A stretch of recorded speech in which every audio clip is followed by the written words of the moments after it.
Hello everyone, let's start with our next topic, that is Rutherford's atomic model and its drawbacks. So, according to the Rutherford's atomic model, there are three postulates of Rutherford's atomic model. According to its model, that the total positive charge in the mass of atom is situated at its center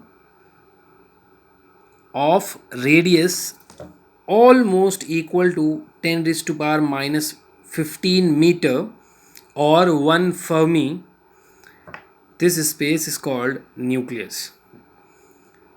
According to Rutherford's atomic model, the mass of atom and its whole positive charge are concentrated at the center of atom in a nucleus of radius almost equal to 10 raised to power minus 15 meters.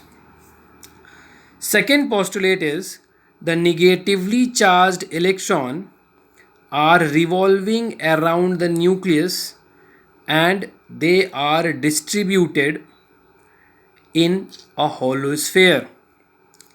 The point, the negatively charged electrons are distributed in a hollow sphere of radius almost equal to 10 raised to power minus 10 meters and they are revolving around the nucleus as shown in the diagram.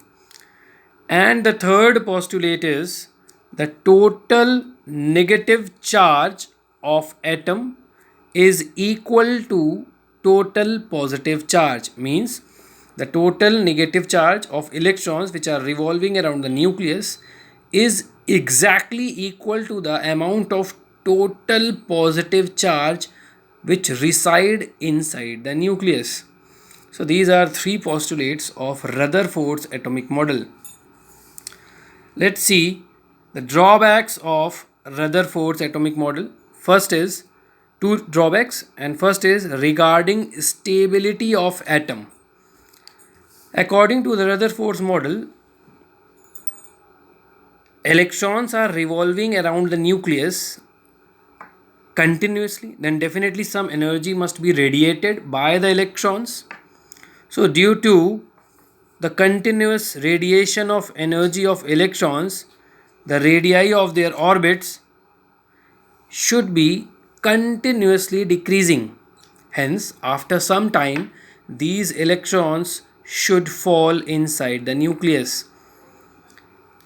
And Rutherford did not explain any type of stability of electrons regarding the radiation of energy.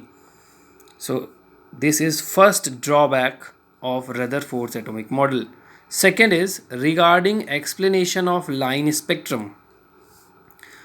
As electrons are revolving around the nucleus, and if their radii are continuously decreasing, then the radiation pattern or the energy which is emitted by electrons must possess all the frequencies lie in that range. But experimentally it was proved that the emitted radiation spectrum of electrons of any atom contains some sharp fine lines that cannot be explained by Rutherford. So this is the second drawback of Rutherford's atomic model. That is all for this topic. Thank you.